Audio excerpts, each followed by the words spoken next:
What if I told you the real origins of the Catholic Church are far more complex and even controversial than you've been told? For centuries, many have believed that the Church began with Peter, the apostle of Jesus. But was it really that straightforward? Did Jesus himself appoint Peter as the sole leader, or was this a later decision made by his followers? Imagine a group of scattered, persecuted men meeting in secret, laying the foundations of what would become one of the most powerful institutions in history. Could all of this really have emerged from a single moment or a single person? The answer might surprise you. The Catholic Church, which today has over 1 billion faithful, was born in an era of oppression, chaos, and power struggles. Rome was a political battlefield, a place of pagan worship and a center of brutal persecution. The early followers of Christ fought not only for their faith, but for their survival. How did a marginalized group of believers rise to become the official religion of the Roman Empire? This wasn't just a stroke of luck, nor was it purely divine intervention. It was a carefully woven strategy shaped by human decisions over centuries. From secret gatherings to defining councils, every step of the Church's formation was marked by conflicts, debates, and power struggles. What motivated these men? Was it faith, ambition, or a mixture of both? These are the questions that make this story so compelling, and today we're going to uncover the answers that history has kept hidden in plain sight. But before we dive into this hidden history, if this is your first time here, make sure to subscribe and hit the like button. It helps more people discover these lost stories with us. Now let's unravel the true history of the Catholic Church, starting from its very foundations. Peter is often called the first pope, the foundation of the Church. But did Peter himself see it that way? One of the key scriptures used to support Peter's primacy is Matthew 16:18, where Jesus says, "And I tell you that you are Peter, and on this rock I will build my church, and the gates of Hades will not overcome it." This verse has been debated for centuries. But what did Jesus truly mean? Was he referring to Peter personally as the foundation of a centralized, hierarchical church? Or was he speaking more broadly about the spiritual community of believers? To understand this, we need to look at the original Greek word Jesus used for church, ecclesia. In the New Testament, ecclesia doesn't refer to an institution or an organized religious hierarchy. Instead, it means assembly or gathering, a community of believers rather than a structured, centralized church. This raises an important question. Did Jesus intend for a single leader like Peter to govern the entire faith, or was the early church meant to be a collection of equal communities? While Catholic tradition holds that Peter was the clear and singular leader, the Bible paints a more complex picture. In Acts 15 at the Council of Jerusalem, it was actually James, the brother of Jesus, who made the final decision about Gentile converts, not Peter. In Galatians 2:11-14, the Apostle Paul openly challenged Peter on his treatment of Gentile Christians.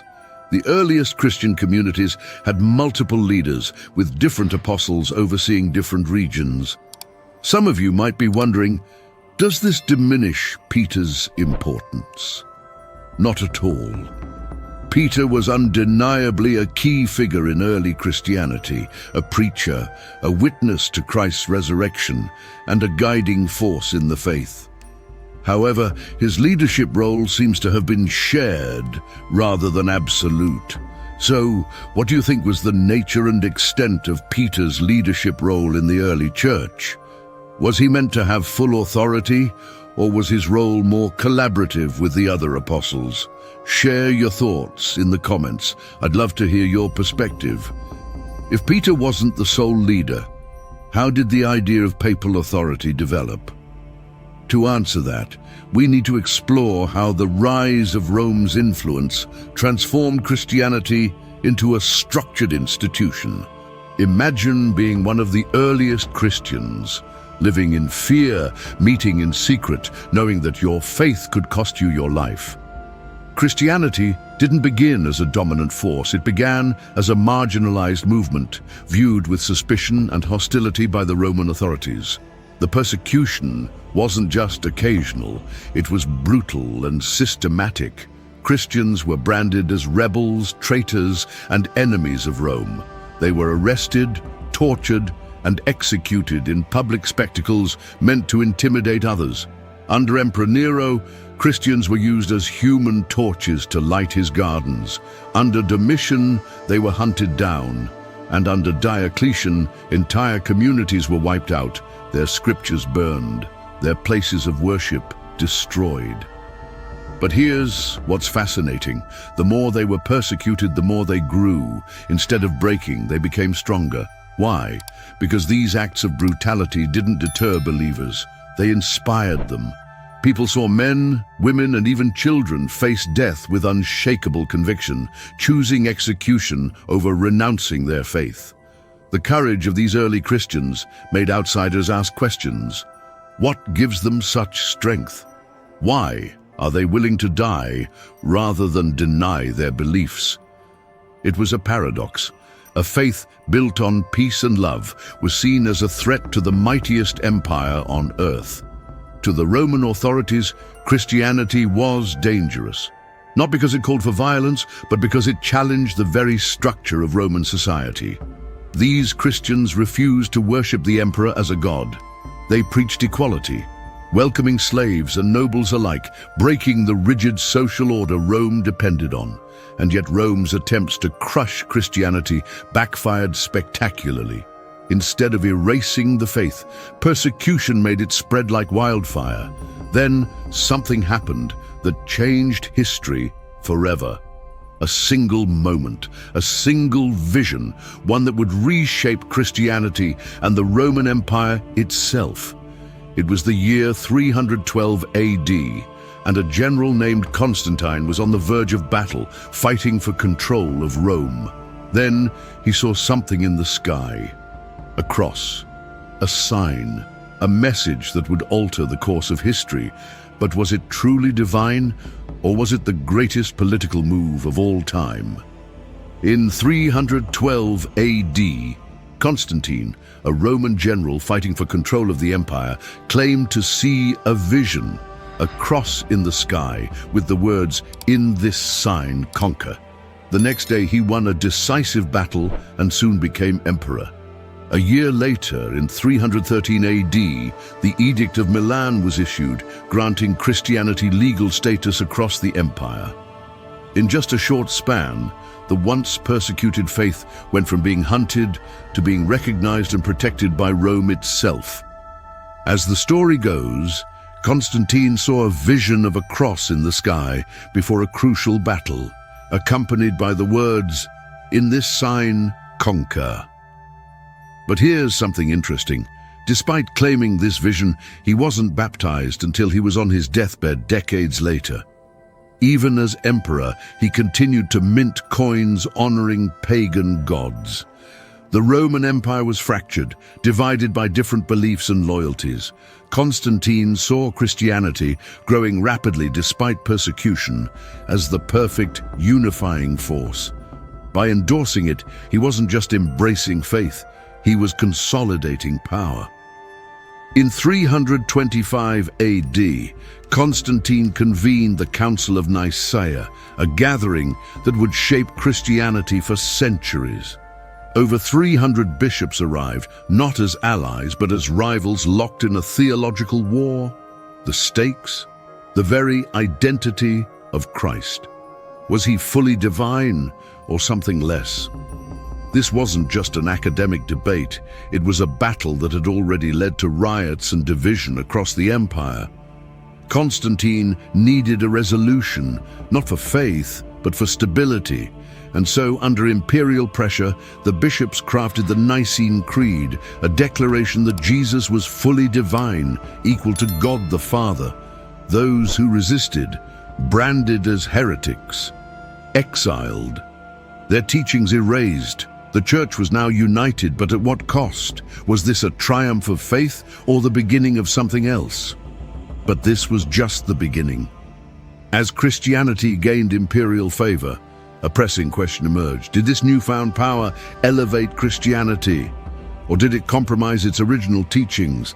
This shift transformed Christianity from a persecuted faith into a powerful institution, deeply intertwined with politics. But here's where the story takes an even more fascinating turn. The church began to mirror the very empire that once oppressed it. Consider this. Why did the center of Christianity move to Rome when Jesus lived, taught, and died in Jerusalem? Was this truly a spiritual decision, or was it a calculated move to position the church at the heart of global power? The Roman bishops, who would later become popes, claimed their authority came directly from Peter. But if we look at the book of Acts, Peter isn't depicted as the absolute leader many think he was. In fact, during the Council of Jerusalem, it was James, the brother of Jesus, who made the final decisions.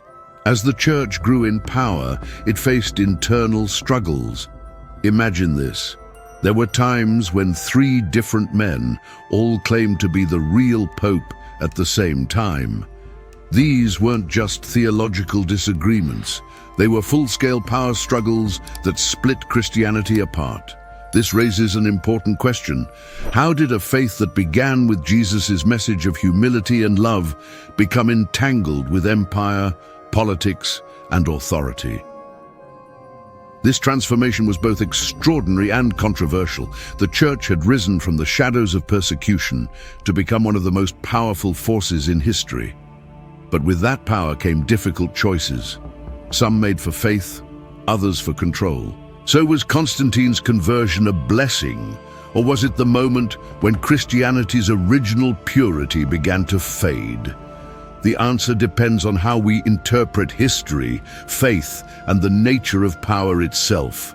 Now let's return to the key question: who really created the Catholic Church? While Peter and the apostles laid the groundwork, the church as we know it today wasn't built overnight. It evolved through centuries of decisions, councils, conflicts, and alliances, shaped by both faith and political necessity. From a small, persecuted movement to a powerful institution at the heart of an empire, the story of the Catholic Church is one of resilience, transformation, and influence. It has preserved sacred traditions, inspired countless believers, and played a central role in shaping world history. But it has also been marked by struggles for power, internal divisions, and controversies that continue to spark debate. So what do you think? Was the rise of the Catholic Church guided by divine destiny, human ambition, or both? And if power and faith are so closely intertwined, can any religious institution remain untouched by the forces of history? If you found this journey through history fascinating, don't forget to hit that like button and also subscribe to this channel. It really helps more people discover stories like this. Thanks for watching, and I'll see you in the next exploration of the past.